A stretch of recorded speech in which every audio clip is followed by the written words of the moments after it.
Ladies and gentlemen, tonight is special.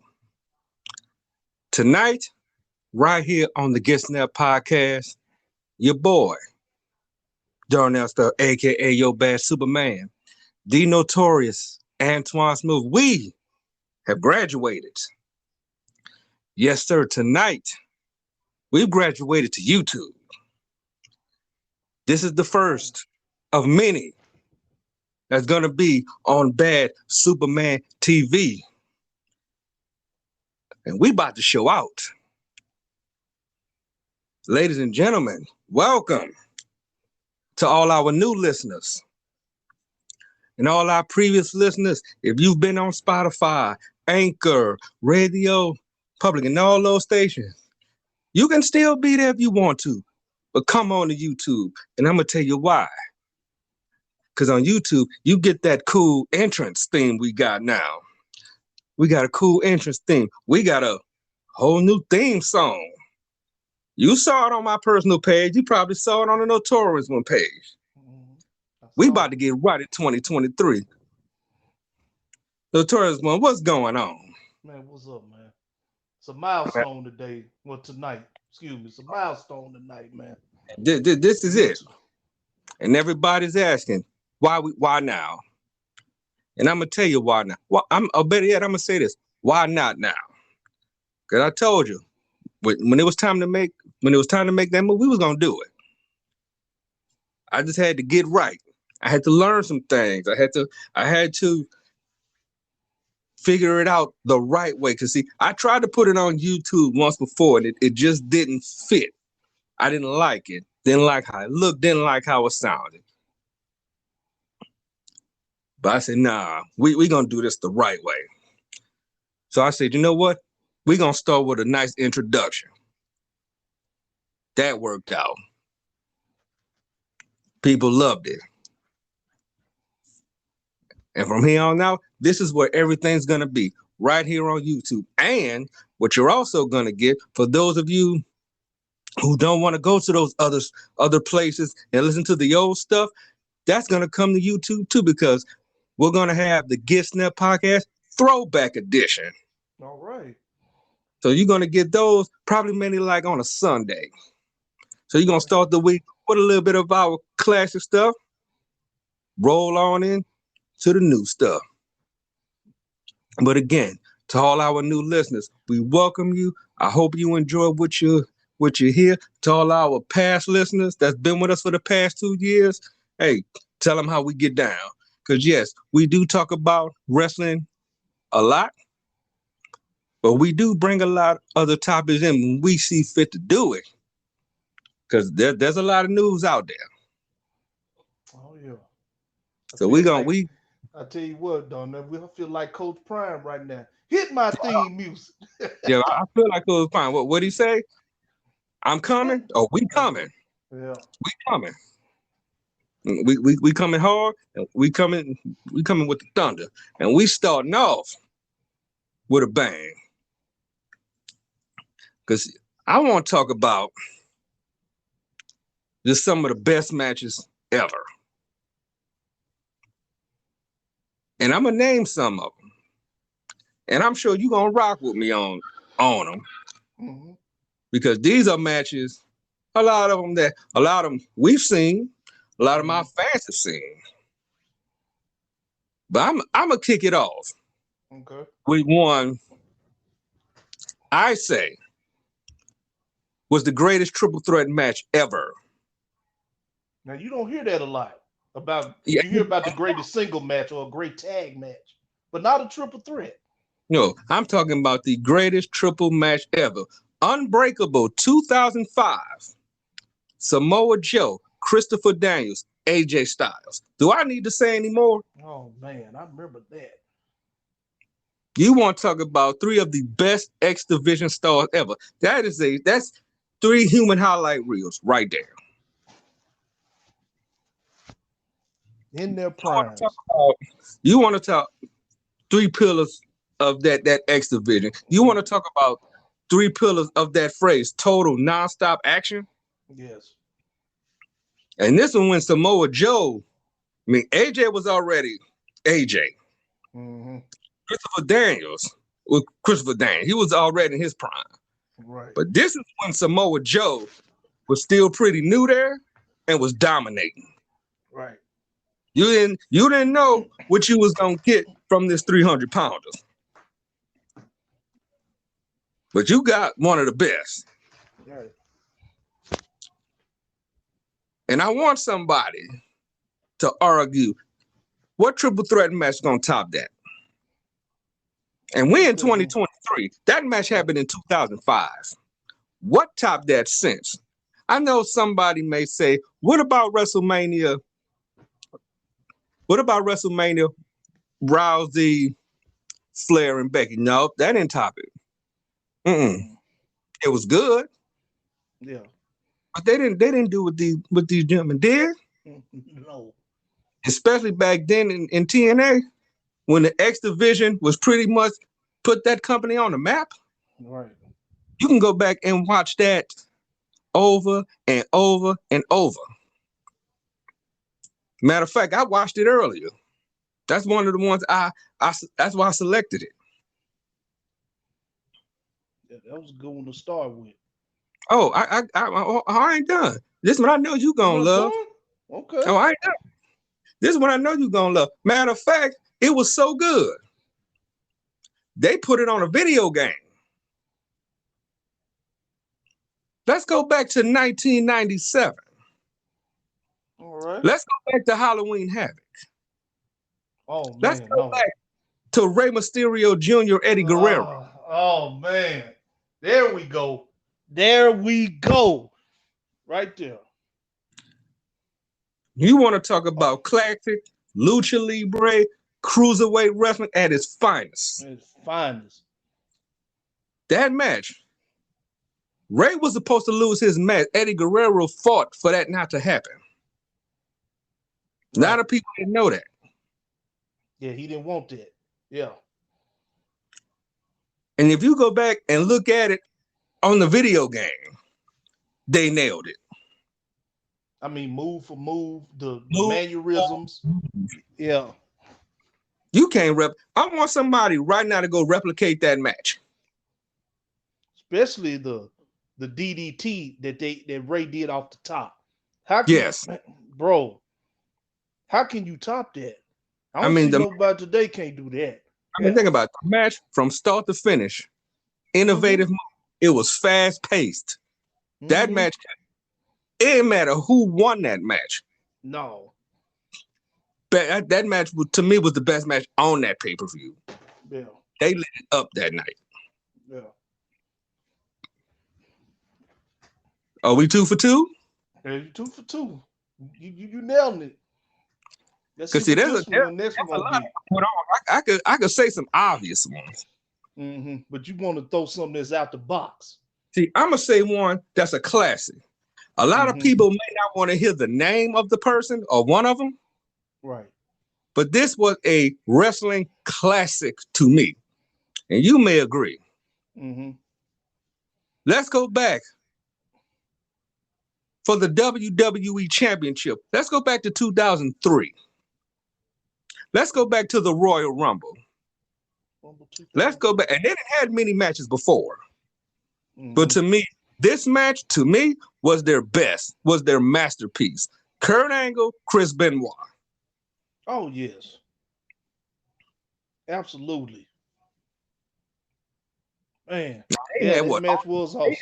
Ultimate submission matches. Yeah. They've had everything. But this right here had the crowd. They had me on my feet. And I wasn't even at the show. I mean, suplexes, submissions, counters. Yes. Again, if you one of those diehard wrestling fans, I'm telling you, this was for you. And I know a lot of people don't want to hear Chris Benoit's name, but we're not talking about what he did. We're talking about the performance. Exactly. And not only that, he had a devastating chop in his own right. Yes. That man could chop. He'll chop your chest off. Yeah. No doubt about that. Yeah, no doubt about it. 3 for 3, man. 3 for 3. 3 for 3. Now, there was one somebody bought in. They wanted to talk about it. So I'm gonna talk about it. And we going all the way to 2013. And I thought it was interesting that they did this. But if you look at the storyline behind it, I agree with it. Let's go back to SummerSlam. The Best versus the Beast. Brock Lesnar, CM Punk. That was interesting. X factor in that match. That's an interesting one. Because everybody you said a fan? No, I said who was the X factor in that match?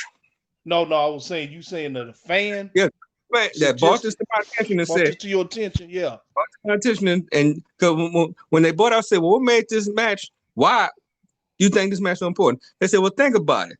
The X factor match. Paul Heyman. Paul Heyman, right? Exactly. With Paul Heyman makes the match special.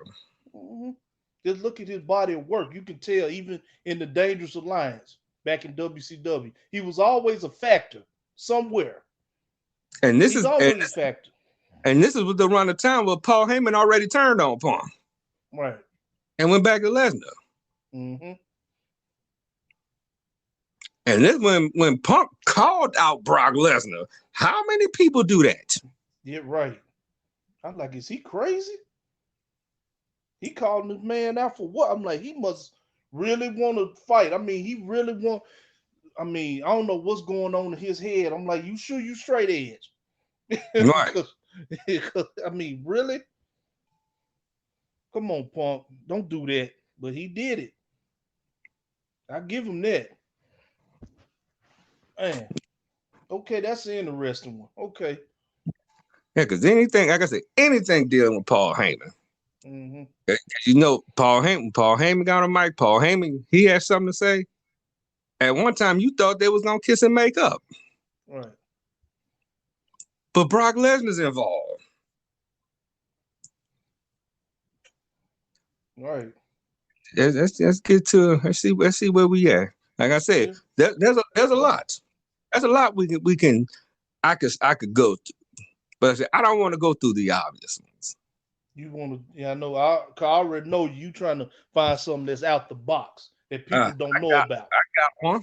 Now this one, a lot of people probably didn't see this one.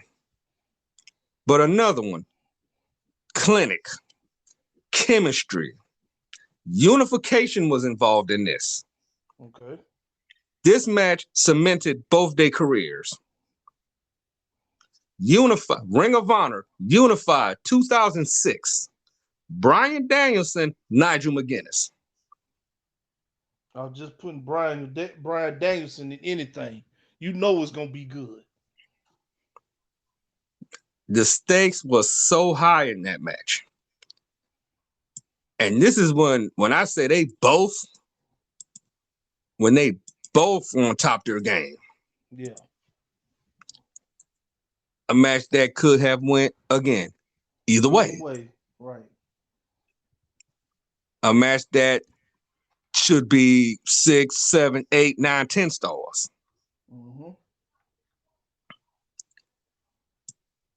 And yes, a lot of people probably like, did I just do Ring of Honor? Yes. I mean, Ring of Honor gonna get some love, no doubt. Especially, you gotta think about something. The pure title and the world title on the line.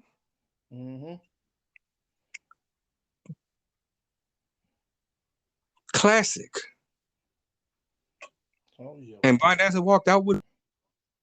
No. Come on. You hear them, man? Another home run. Yes.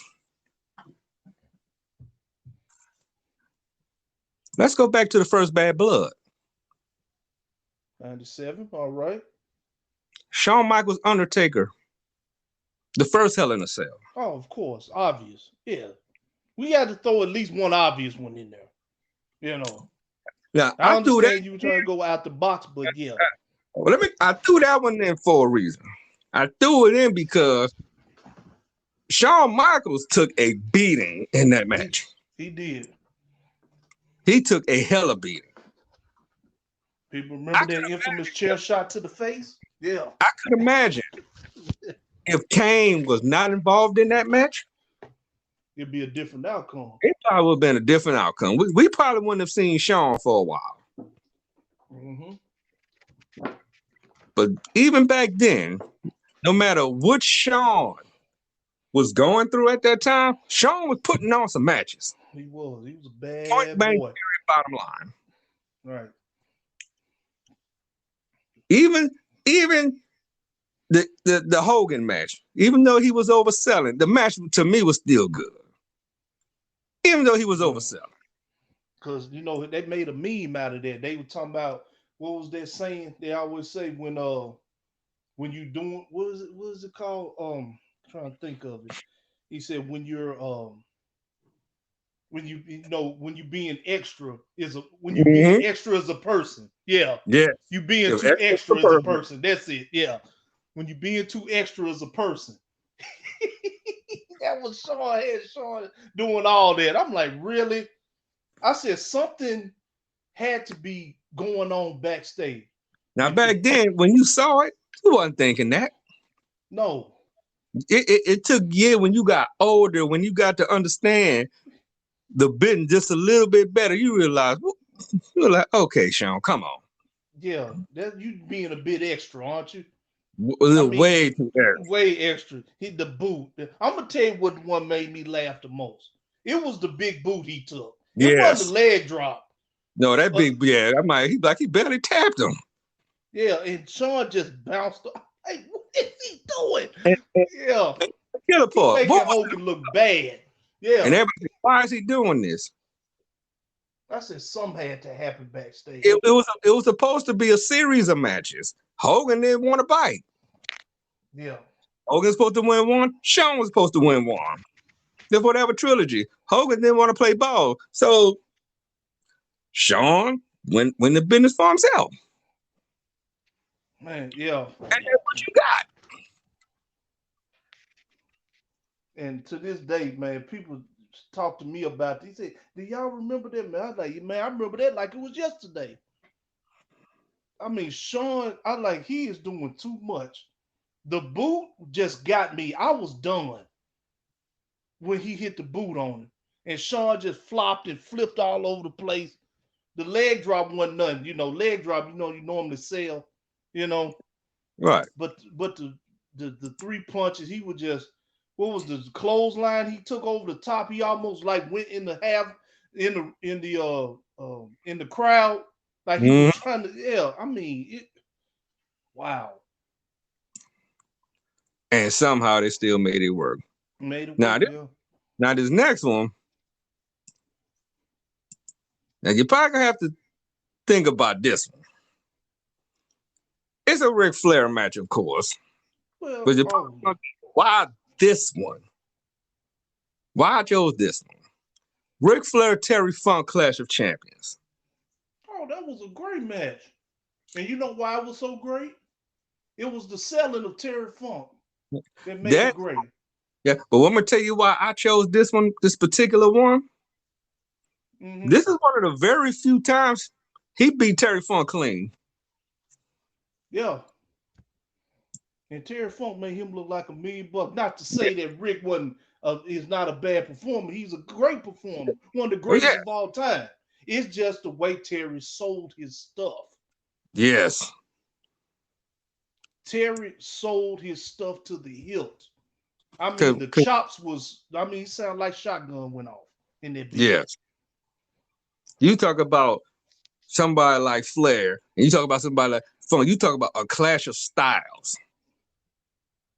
Terry with that reckless, he had that reckless style. Rick was with the pure wrestler, And I take that back. This was the I Quit match. This was the I Quit match, was it not? You're right. Because they had another one at the Bash 89, but this one, the I Quit match was at the Clash. Because he used it I remember he used the mic as a weapon a couple of times when he was trying to make him say I quit. Right. Let me back when I said, but shit, it's I Quit match, so weapon still clean. Yeah. Anything goes, not quit match. Yeah. Yeah. No doubt. Terry sold everything Rick threw at him. No doubt. Even Gary Hart, One of the most underrated, one of the most underrated managers out there. Right. He had J-Tex? J-Tex. Mm-hmm. Muda and Mad Dog Buzz Sawyer and Terry Funk. This goes on and on. Now this match, you gotta agree, should have been, if it wasn't, match of the year for 2019. Double or Nothing, Cody versus Dustin. Oh, of course, no doubt. That was inevitable, that match, for it to happen. All this was about not only them two, but they thought about their father Dusty. They were like, what if Dusty would have saw that match? God rest him. If he would have been alive to see that, he would have been proud. Oh, no question. Everybody like he would have been conflicted. No, he wasn't. No, he wouldn't. No, he wasn't. That's why he be conflicted. Yeah. He was conflicted on the premise of he didn't want to see him hurt another, but he understood. Mm-hmm. Yeah, he know the been he been in this game long enough. Right. He knew better. But my thing was the fact that it was Dustin. Dustin at his age, I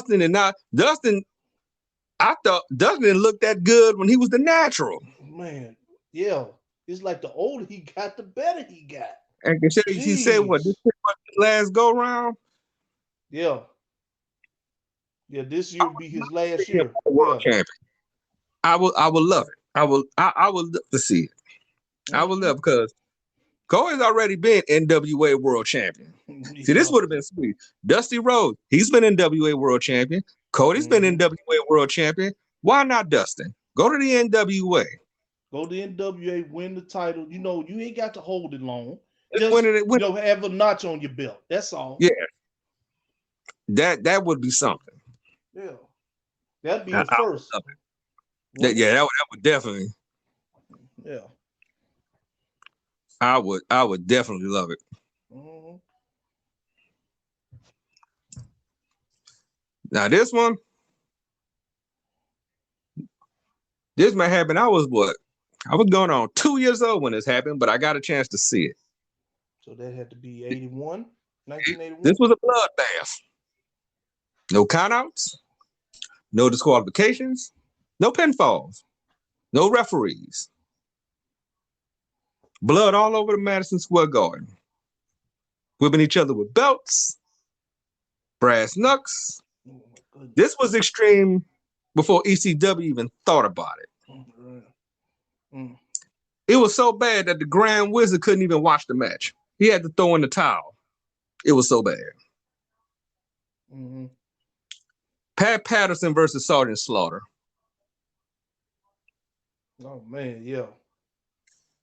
And the one thing you would think about, you wouldn't think about Pat Patterson in no fight like this. Fight like that, no, he mostly a purist. Sergeant Slaughter. See Sergeant Slaughter around the 70s and the 80s. Oh yes, this was him. Yeah, because he did that with the Sheik as well, the Iron Sheik. So yeah, in the boot camp match, remember? Yes. Yeah. Mm-hmm. But Pat Patterson. I'm like, what? Yeah, this was great. This was so bad. ECW would have been like, nah, we can't do this. Right. I remember him and Crippler Stevens was a team. Yeah. And the fact that the Grand Wizard had to throw in the towel because Charles was whooped so bad. Mm-hmm. I go to show you. And it's out there. Definitely, if you haven't seen that match, definitely go check that match out. If you definitely an old school person, yeah, that's for you. Because back then, man, you talking about people brawl. Brawls were brawls then. Blood, it was bloodshed. I mean, it was mayhem, carnage, all over the place. Back in the day. Mm-hmm. I'm talking about they went above and beyond. No doubt. Now this one, it's a no-brainer for some. Some may not understand. Some of the younger folks may not understand this. But let's go back to the very first Clash of Champions. Was it March 27, 1988? Sting and Ric Flair. Flair Sting? Sting took Flair to the limit. Did. Sting got put on the map. He did. Everybody like, man, Sting finna win this title. And that was one of the most important matches, the match that made him a star. Mm-hmm. And Sting said, and that's he what says in his interviews, yeah, he said, this match, Ric Flair made me. He said, Sting was made. Ric Flair made Sting. Sting to this day talks about that match. And a lot of people don't understand. You wonder why Sting talks about Flair the way he does. He owed him his career, he said. You wonder why you see so many matches against them. That's why. Mm-hmm. I was real surprised. He didn't have Sting in his Ric Flair's last match event. I was surprised. Right. I would have. I was real surprised. But let's shift gears. Because again, a lot of youngsters probably ain't seen this, but I know you have.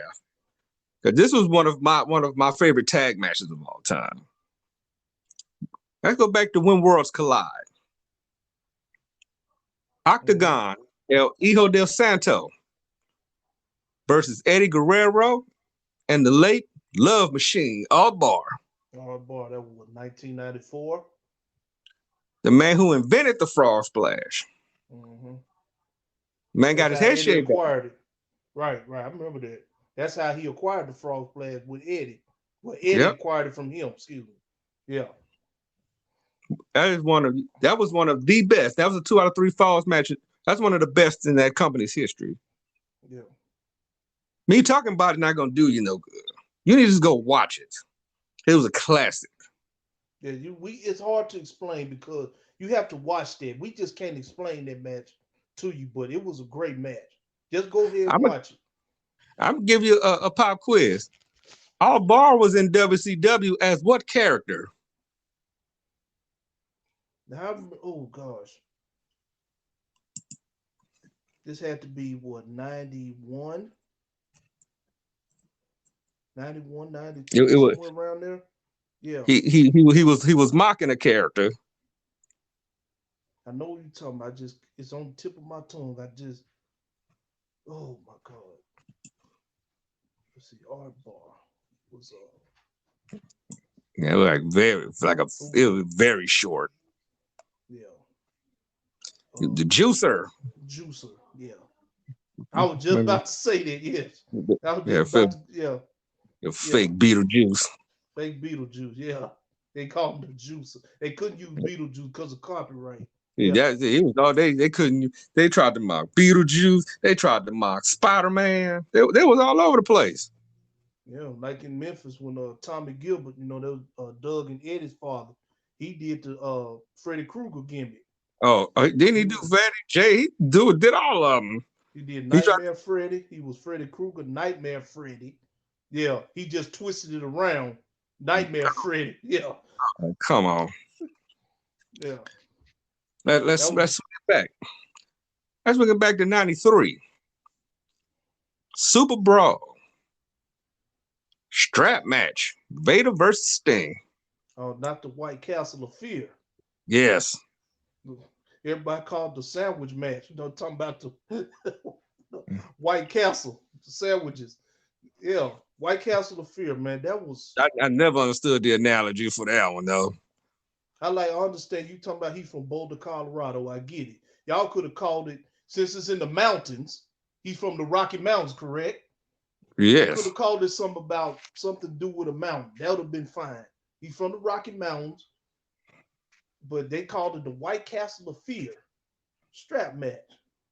And Vader was promoting, he always talked about fearing him and, the fear in your eyes. You know, you can't touch Vader and all this stuff. But that match right there was brutal. Sting took a beating in that match. Now, I'm gonna test your Memphis history skills. Let's go back to 1985. It was Bill Dundee versus Jerry Lawler.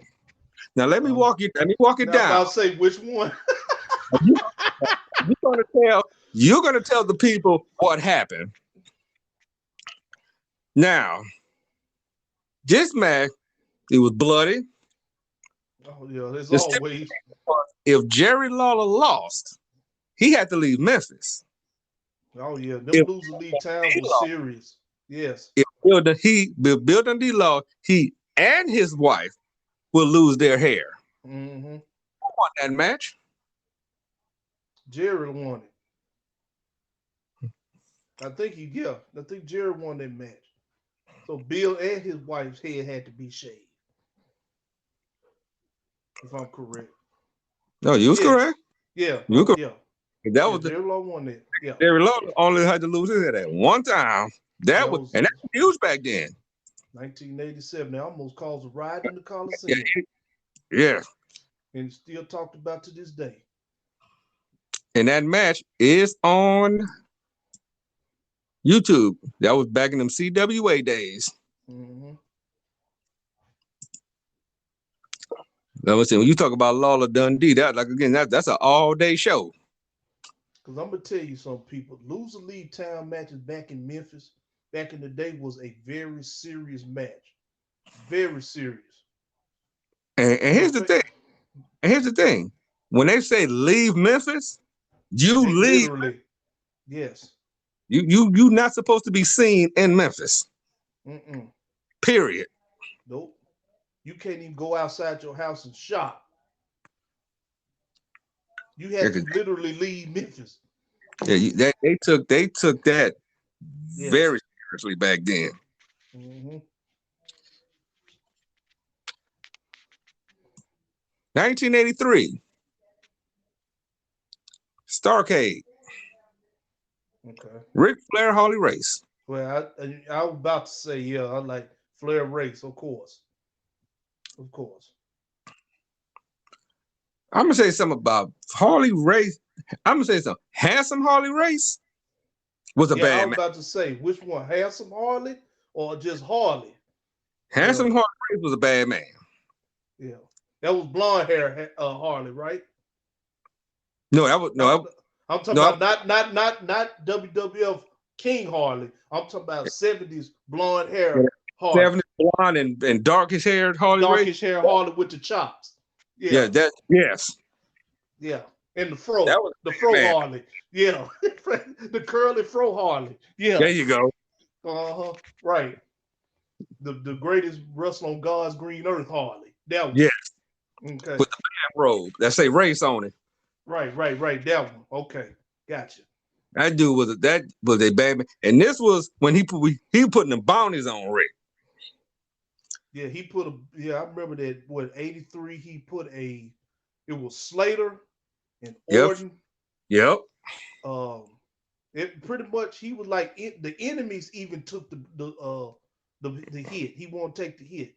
He said, Jack Briscoe, you were world champion. You took the belt from me. Yep. You can take it. Yeah, he was getting in and everybody to take Flair out. Right.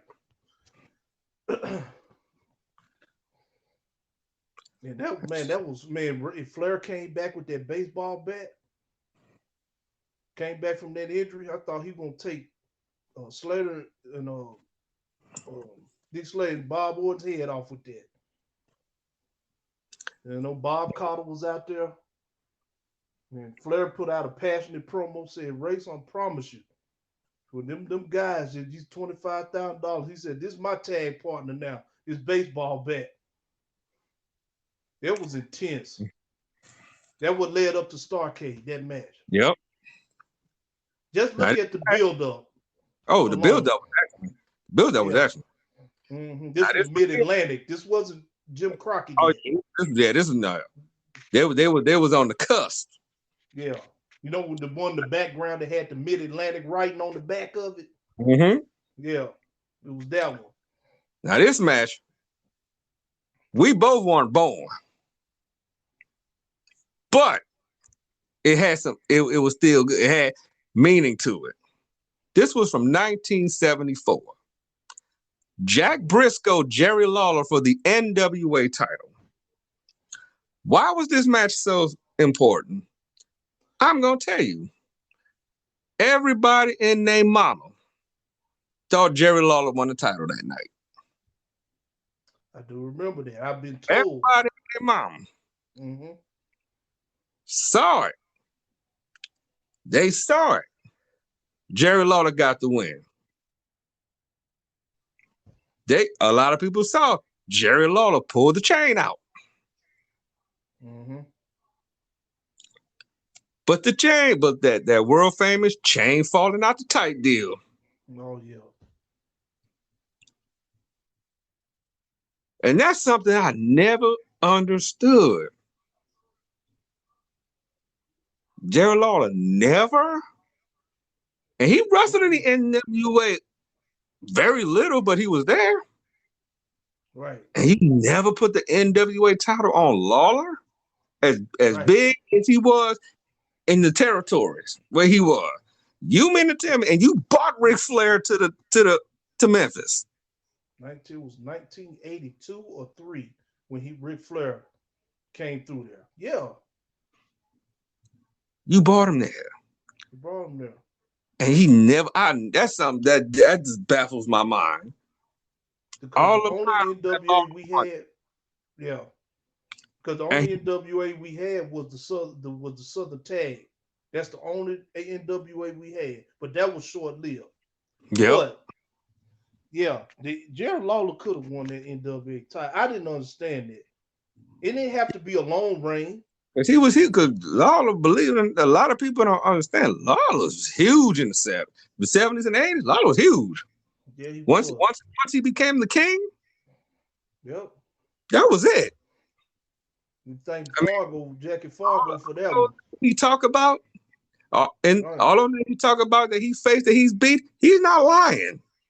He's not lying about that. He didn't beat some names.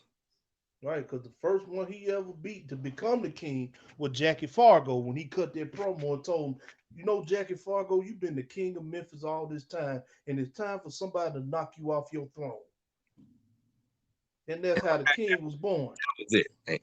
You know how hard it is to maintain your greatness for 50 years in one place. This man at his age can still draw fans. Yeah. God, when I asked him, why do you do this still? Because it could be in a small place. I remember when USA Championship Wrestling was going on, and they didn't have the Omen, and they had that small little venue right off the interstate. Yeah, it was called Studio 49. I believe that's what it was called. It was like an old club.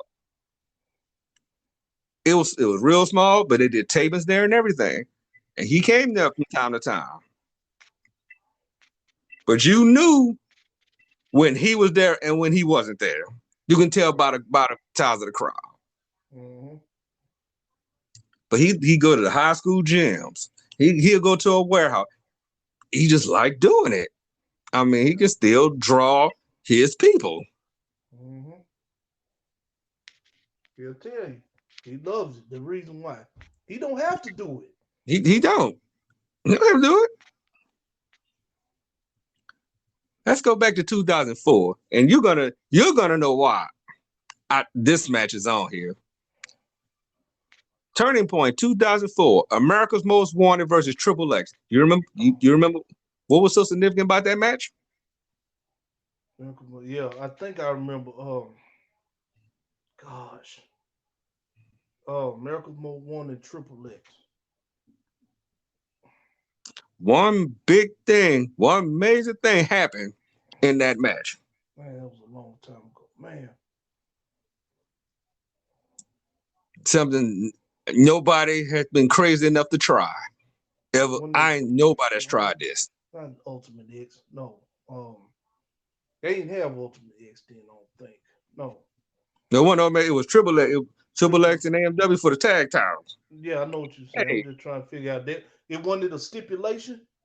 No, what it came at, but something happened in that match that nobody was crazy enough to do. I ain't seen nobody do it. And I ain't coming to the crowd.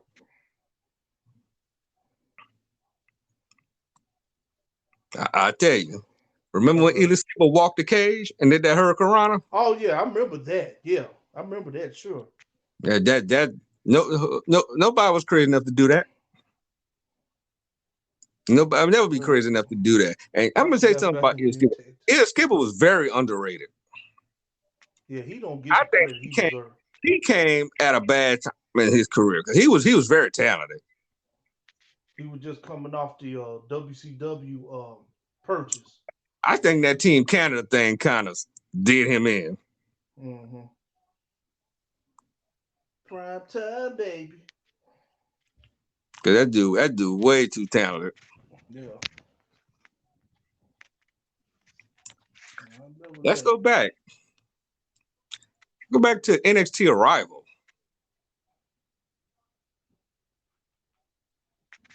Before the show was called Takeover. The first match on the NXT special.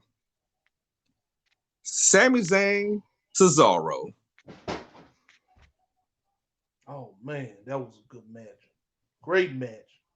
And this was, let me take that back, Antonio Cesaro. Yeah, he was Antonio Cesaro then, yeah. And one of the reasons, because this, a lot of people don't understand, that match set it off for every takeover from here on out. Mm-hmm. Like I said, they weren't even called takeovers then. They were called Arrivals. Arrivals. Mm-hmm. Because if that match would have sucked, who knows what would have happened. But that match was a classic. Right. And, you know, people a lot now talking about Sammy, praising Sammy now. But they, you know, you can hear pretty much even MJF said. He said Sammy now is at a place where, you know, his talents are accepted. Yes.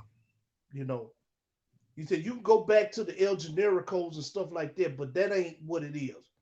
Where he at now, from where he started to now, you can tell that his talents is where it's at, is where it needs to be. You know, he came doubt. a long way, pretty much. Is basically in the short story. He came a long way. And that's amazing. How as good as Sammy is, it took that time for us to really see how good. Because a lot of people didn't watch Ring of Honor like that. Mm-mm. I mean, I did. I enjoyed Ring of Honor. Right. I say, but a lot of people didn't. Yeah. Because see, people are used to the entertainment side of the business instead of the wrestling side. That's why you see that, because they're not used to that. They're not used to seeing pure wrestling. You know what I mean? Mm-hmm. They used to seeing the entertainment. You know, back in the day when they had the bra and panties matches and all these stipulation type, like, you know, Miracle on 34th Street fights and all that stuff. All the gimmick matches. Mm-hmm. They're not used to seeing pure matches. Somebody, two people, one-on-one going at it. No gimmicks, none of that. There's two dudes or two ladies going at it. They haven't seen that. That's why they didn't gravitate towards Ring of Honor. And Ring of Honor had some, especially back then, because like a lot of those guys were young. Nobody knew who they were. Right. Because now you see him, they'll be like, "Oh, I saw him in Ring of Honor. I saw him back then." You didn't think they was gonna blow up, right? Because they talk about CM Punk. I'm like, where you think he started? A lot of them guys, a lot of these guys you see now. Like, he start entertaining what you see now. He's in Ring of Honor, Oh, they were the faces of Ring of Honor. Right.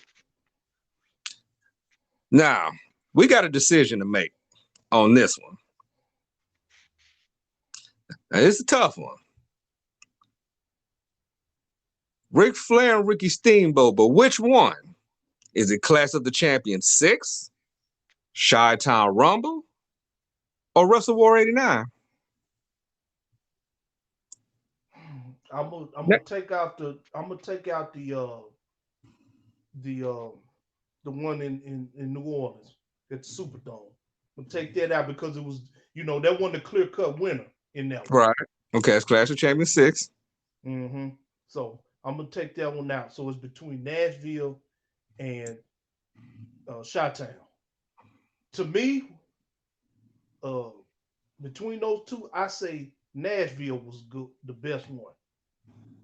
When Rick got it back. Now, don't get me wrong, the Chi-Town was awesome. But it was something about that Nashville match. The back and forth, the chopping back and forth. They did a lot of that, to start out. They were starting out chopping each other. Mm-hmm. It was just the back and forth, and everything was just clicking. It was just like just a well-oiled machine, in that match. Not to say that the Chi-Town wasn't, because that was great.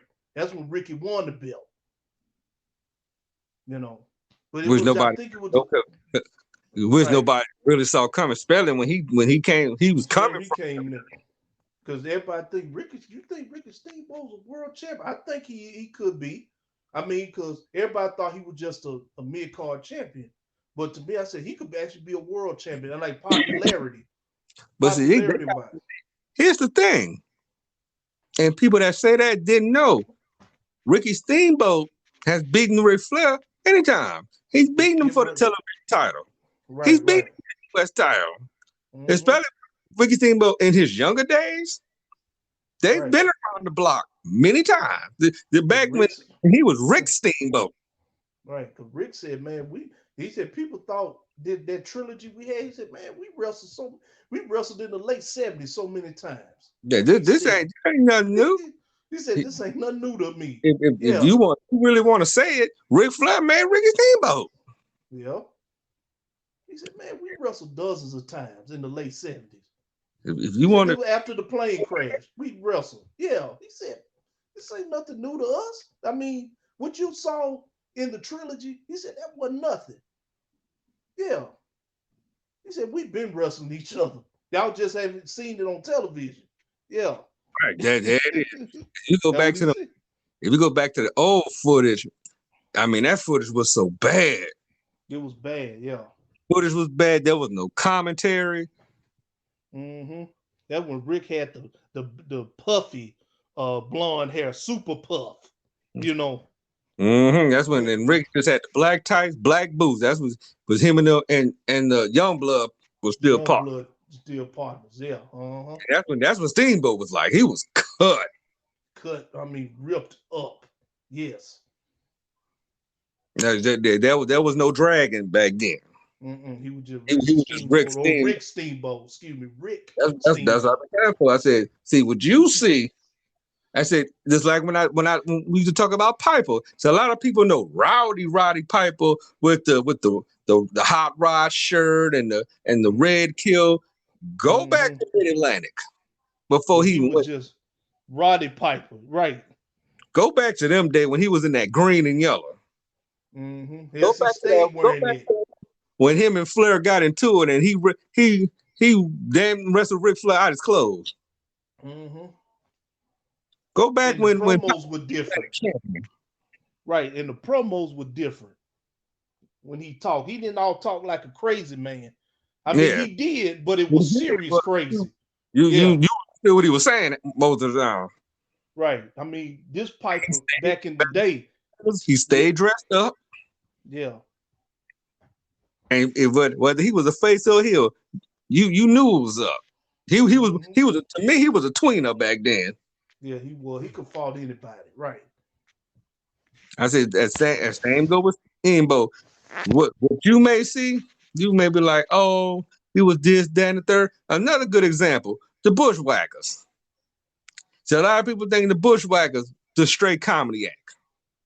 No. Go back to the Florida days. When they were Go back to the Florida days that they talked about on Tales from the Territories. They were some vicious dudes. Vicious. They were the sheep herders. Go back to the Mid-South days. Them dudes were vicious. Them dudes were vicious, the sheep herders.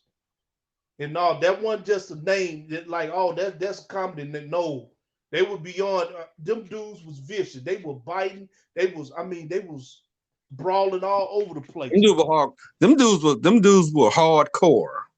Yeah, like the Moon Dogs was. Yeah. Yes. Them dudes were all about blood and violence. I told you they were ECW before ECW. Right. Everybody said, got to do your homework on a lot of these people. Like, but you see, you'll be surprised. You'll be very surprised of how they once were compared to what you see.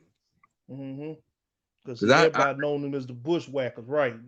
Like, you better go back to, I'm talking about way back before they became the Bushwhackers. Because Bushwhacker Luke even said it. Why did y'all go to WWE? He said it for the money. Of course. Why did y'all turn to the comedy act? The money. The money, yeah. I mean, at some point, you get tired of getting blooded up. Yep. They won't take it easy. I remember one they beat the brakes off the Fantastics. I mean, they beat them senseless. Yeah. So yes, I'll tell y'all youngsters, you want to learn somebody, look them up, go watch some past footage. Right. Especially like a lot of your wrestlers now, like a lot of people see Jeff Jarrett now. You'd be surprised what Jeff Jarrett used to be. Jeff Jarrett was a pretty boy back then. He was a pretty boy, yep. Long blonde hair, simply came out to Simply Irresistible. Yeah.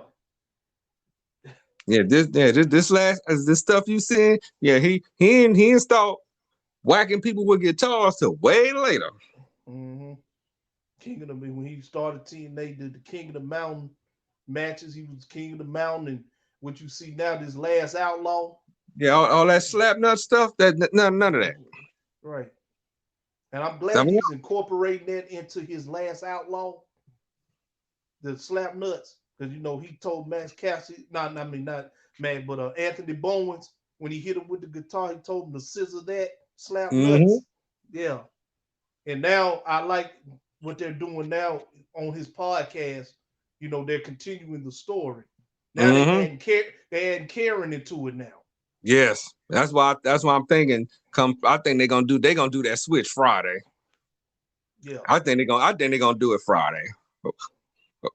But we'll definitely talk about that one on another show. But yeah.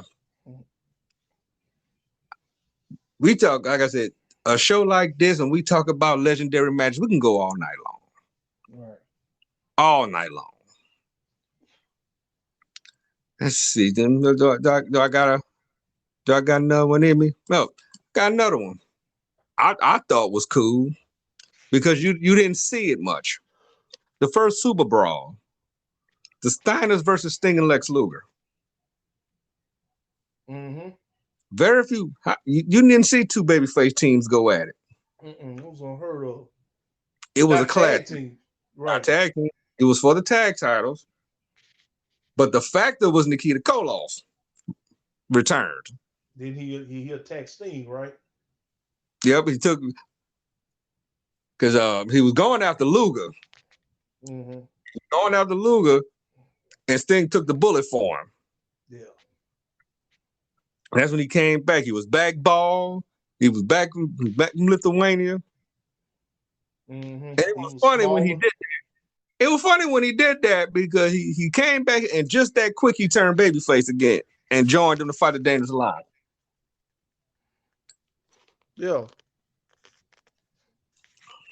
I'm like, he tried to get back big too. That was another thing. He tried to he did. Nikita again. But he was small, like in the late 80s. He got small. And then when he came back, he tried to get bigger, but it didn't work out well. I want to ask the people, how many of y'all believed he was really rushing? Got my hand up. But, yeah, I'm with you. I thought he was. I mean, as a kid, you don't think about that. You see? And because the fact that didn't he legally change his name to Nikita Koloff? He legally changed to Nikita Koloff. Yeah. And the fact now you hear his voice. He do not sound. He sound like a normal person. Yeah. You see all those shoot interviews he doing. Yeah, you can just tell. Oh, like Nikita, no, because he was born Nelson Simpson. Nelson Simpson. That's a long way from Nikita. Right, Nelson. Right. That's a long way, but he was a bad man. Oh yeah, scary, intimidating. Now, I like Nikita when it was him, Ivan, and Crusher Khrushchev, when they had the 6-man titles and the NWA tag title, when they were feuding with the Rock and Roll Express. Mm-hmm. And when he had that series with Mac, that's another good one. Nikita Koloff Magnum TA Best of 7. That was another good one for the U.S. title. We can't forget that one. That was a classic. A lot of people slept on that one. Even though Magnum was hurt and Nikita won it, that was a classic. Mm-hmm. And Magnum had to fight from behind for that one. Right. I like how they did that for Magnum. You know, they gave him that sympathy card. You know, they put the sympathy card on Magnum when he was hurt, you know, because everybody was behind him anyway. But you add that element into it and him to come back, man, that was crazy. Everybody loved Magnum TA. Even though he lost. He lost. He lost. Right. It was a you want to talk about bangers? There you go. Mm-hmm. That was a banger. That's one a lot of people slept on. Right. Which I think, to me, Nikita was already hot. No, he had the tag belt, because they won the world belts, they won the U.S. belt, they won the 6-man belt. But that match, to me, put Nikita on the map. It did. It definitely did. And he won. And then the fun, when he did the clothesline, it didn't. You go back and look at it now. Did it really look that effective? But they made it look like it was. All the announcers. It just looked like it was just dangerous. Like he gonna take your head off. Now, if he would have done the Stan Hansen style. Yes, because Stan Hansen used to cock back with it. And then he had that brace on his own. Mm-hmm. Now, if he would have done it that way, then yes, that's a Russian sickle. So, because Koloff used to just run with his arm out. Mm-hmm. Yeah, they made it sound like he killed the man. Ivan used to do it. Ivan used to do it a little bit better. Mm-hmm.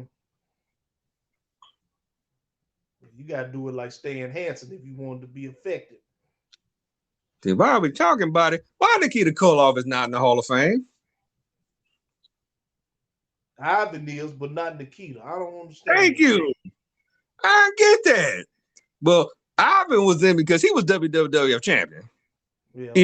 Even though he was a transitional champion. Mm-hmm. Let's put that out there. You're right. Yeah. But he was champion. Mm-hmm. So didn't Bob Backlund beat him? Yeah, Bob Backlund beat him. Yep. How you gonna put Ivan and not Nikita? Not Nikita. Because Nikita was more over than Ivan. To me. Because Ivan was he was older then. You know, he wrestled in the 70s, like in the early 70s and into that whole decade of the 70s and into the 80s. Ivan was vicious back then. I ain't never gonna take that away. Right. He was a bad man. Mm-hmm. He was another one of them. I call him he was part of that forehead crew. Right.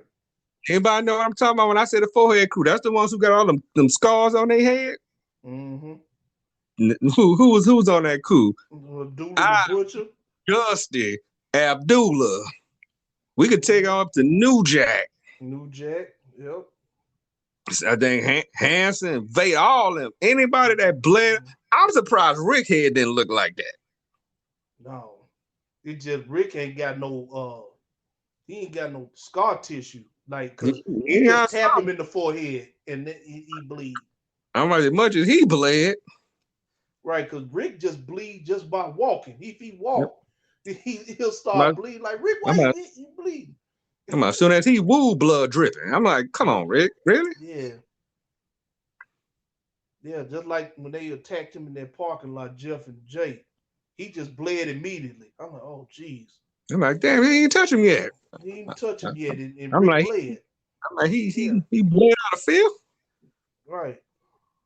I'm like, Rick, you can't cut anymore. You can't blade yourself anymore.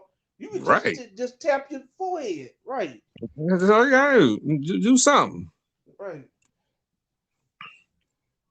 Well, ladies and gentlemen, our first night on YouTube has come to an end. Oh, that was fast. I'm digging. I'm digging this. Yeah. I'm digging. Like I said, intro to it. I love the music. I loved how we get our little names on the little intro thing. See, that's how you spice it up in 2023. Yeah. We always said our names. Now people know who we are. Now know, right? That beat, that's us. That's gonna be our no more searching for music. That's our official theme song from this day forward. So y'all gonna be bobbing y'all heads as we go. And again, you're gonna get Guest Net Podcast Throwback editions. You're gonna get other segments here on Bad Superman TV. So make sure you like, share, and subscribe. Tell your friends, tell your friends. And we are almost, matter of fact, let's see, how close are we? We are very close to that 5K mark. I mean, we like right there. We see the finish line. Oh yeah, we there. We there. We are like 9 subscribers away from 5,000 subscribers. Right. So let's go and make that happen. Let's hit that 5K. Let's keep on going. Let's get this channel growing. Because we gotta get back to how it was, because we did have some issues with YouTube. So I'm not really gonna get in detail as to what, but let's just say this is why we're doing what we're doing. It's like we're starting over from the beginning. We're gonna be all right. Like Dion say, we coming. So before we roll out, as always, brother, anything you want to tell our YouTube folks? Yeah, I just want to, give a shout out, and prayers go out to Buffalo Bill, DeMar Hamlin. Yes. Pray that he gets well and has a speedy recovery, because that was scary. Because I knew when he hit him, was it T. Martin? I think it was his name. T. Higgins. I think he hit. What was he hit? He hit T. Martin. I think that T. Higgins. Him. Yeah, it was T. Higgins. T. Higgins. I'm sorry, T. Higgins. And when he got up, he just fell down. I knew immediately that something was wrong, because his legs started to shake and he just went stiff. And so the Bengals medical staff and the Bills medical staff all came down and tended to him. That was a scary situation. We've seen concussions. We've seen people break their ankles and stuff like that. Yeah, we've seen people. We've seen people like cardiac arrest. I know what it's like to collapse like that. I collapsed before, so and I didn't get hit by anything. Yeah. So I know how I feel. That's scary. Yeah. But we can't say that he is improving. He's still in critical condition, but he's getting better. So it's getting positive. But I do want to say to all those people who was more focused on getting the game going. And that's something we need to talk about down the road. All those people who focus more on the game and not the person, that wasn't cool. Right, because they was mentioning Tua Tagovailoa, you know, the co-quarterback for the Dolphins. They said, why didn't they not do that to him? You know, there was a lot of arguments about this. You know, when Tua Tagovailoa got hit stuff with that concussion and he was, you know, convulsing and everything, they're like, why they didn't stop it then? So they talking about, so you mean to tell me that every time somebody get hurt, we got to stop it? Oh, it was bad. It was a lot of them talking about that. Tua Tagovailoa was still up and walking. But yeah, Tua Tagovailoa, right? He was up and walking when he got right. He went out and played. This is somebody that almost died. This man's fighting for his life. And right. Shout out to those people. Shout out to everybody who donated to his drive, his toy drive. He asked for $2,500. He's got over millions. And one of those people, Chris Jericho. Chris Jericho donated $10,000, and he donated $5,000. He misspelled his name, donated $5,000 more. That is great. That is awesome. It's over millions of dollars now. That is so awesome, much respect to everybody. Prayers go out to him. Hope he gets through this. His family. Shout out to both the Bengals, the Bills. Game's not important right now. That's not important. Right. There's the difference is Tua Tagovailoa got up. Well, he didn't get up, but he you know, it didn't take him long. He just had concussion. You know, he had a cardiac arrest. The man, this man had cardiac arrest. Right. This man heart stopped beating. Right. And look at what they was able to get it to get him back